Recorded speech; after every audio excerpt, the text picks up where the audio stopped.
అడుగుతున్నారు, అయ్యా విద్యాశాఖ మంత్రి లౌకేష్ రాజా రాజీనామా చేయి రాజా అన్నాడు. ఏమైనా చేస్తాడు కానీ రాజీనామా చేస్తాడా? అయ్యే పనేనా అది?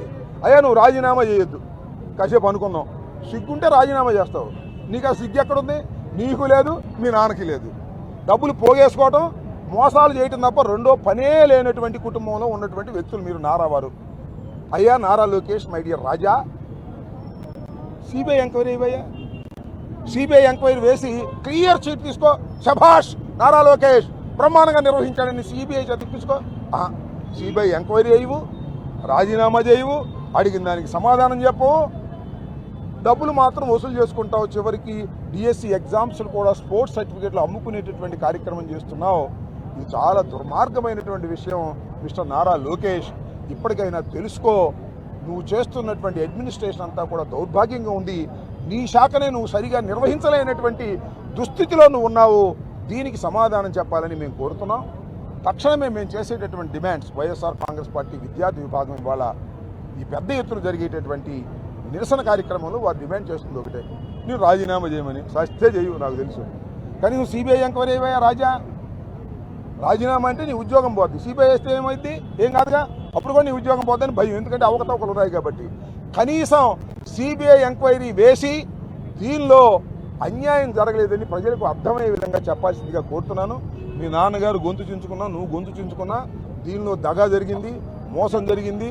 నిరుద్యోగుల్ని మోసం చేసేటటువంటి దౌర్భాగ్యమైన పరిస్థితి మీరు దిగజారిపోయారు. నిరుద్యోగ భృతి అన్నారు, ఇంతవరకు నిరుద్యోగ భృతి లేదు. అందరినీ, నిరుద్యోగులందరినీ మోసం చేసేటటువంటి కార్యక్రమంలో నిమగ్నమైపోయినటువంటి తండ్రి కొడుకులు దీనికి సమాధానం చెప్పాలని, సిబిఐ ఎంక్వైరీ వేసి దీని మీద విచారణ జరపాలని మేము ఈ సందర్భంగా డిమాండ్ చేస్తాం. రైట్. నిర్వహించిన క్రిమినల్స్ ఎప్పుడు కూడా క్రిమినల్ బ్రెయిన్సే పనిచేస్తూనే ఉంటాయి. వాళ్ళకు నరికేస్తాం, చంపేస్తాం, రఫ్ ఆడతాం,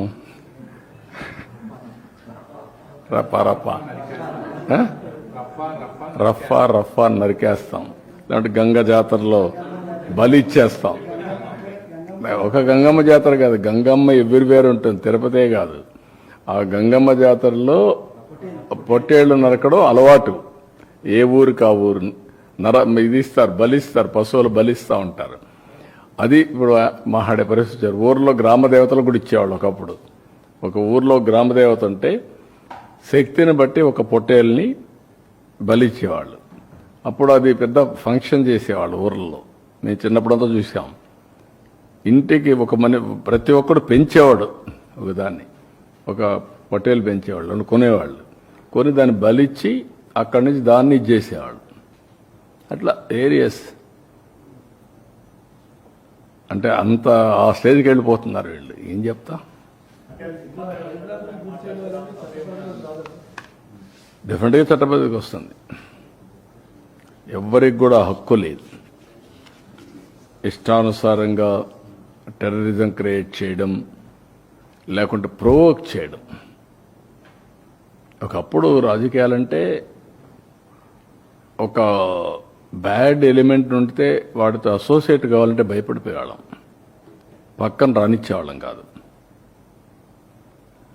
ఇప్పుడు వాళ్లతోనే రాజకీయం చేసే పరిస్థితికి వచ్చేసారు.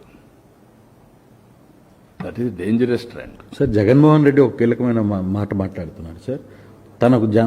తన వెనకాల వస్తున్న జనాన్ని చూసి భయపడిపోతున్నారు, అందుకే నా ప్రోగ్రామ్ని కండక్ట్ చేయకుండా ఆపే ప్రయత్నం చేస్తున్నారు. ఇప్పుడు ఎందుకు, ఇప్పుడు ఇంక 4 ఏళ్ల తర్వాత కదా నువ్వు మాట్లాడేది, అప్పుడు చూద్దాం నీ కథ. ఎందుకు ఊరికి ఇప్పుడు ఎందుకు అవన్నీ అంటే అట్లా మాట్లాడి బతకాలని చూస్తున్నారు. తప్పది. ఎవరు ఇది నేను ఎందుకే మీకు ఒక మాట చెప్పాను, విచిత్రమైనటువంటి మనస్తత్వాలు ఉండే వ్యక్తులు వారుగా ఉంటారు. ఎవరన్నా మాట్లాడతారా? పోలీసులు తిడతారా? పబ్లిక్ని తిడతారా? మనం చెప్పి నరికేండ్రా పోయేసని చెప్తారా మీరు? ఏంటి ఇవన్నీ? ఎవరన్నా ఎక్కడన్నా విన్నారా మీరు? ఎప్పుడన్నా చూశారా ఈ పోకడు? ఈ రాష్ట్రంలో దేశంలో ఏ రాజకీయ నాయకుడైనా, ఏ రాజకీయ పార్టీ అయినా ఇలాంటి ఒరవడు ఉందా? చంపేయండి, పొడి చేయండి, లేదంటే ప్లే కార్డ్స్ పెట్టుకొని వచ్చి డెమాన్స్ట్రేట్ చేసి ఆనందపడిపోవడం. ఎక్కడికి పోతున్నాం? దాన్ని చూసి ఏం నేర్పిస్తున్నాం మన సమాజంలో? చాలా ప్రమాదం ఇవన్నీ.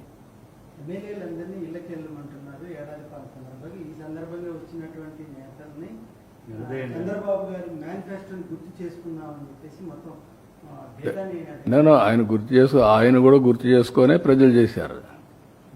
అది మర్చిపోతే ఎట్లా? ఎందుకు ఇచ్చారు 11 సీట్లు?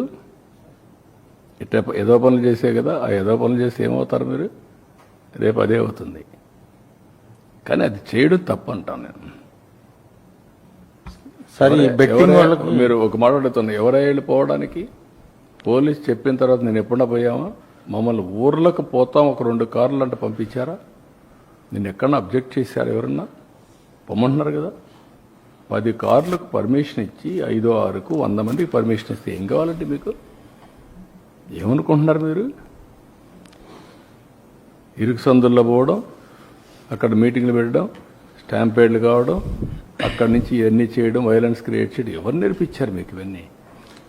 పోలీసుల మీద మళ్ళా బ్లేమ్ చేయడం, బురద వేయడం, ఎక్కడ దొరుకుతాయి ఇవన్నీ? కొంచెం ఒక పద్ధతి, ఒక ప్రొసీజర్, ఒక హుందాతనం ఉండాలి నాయకులకి.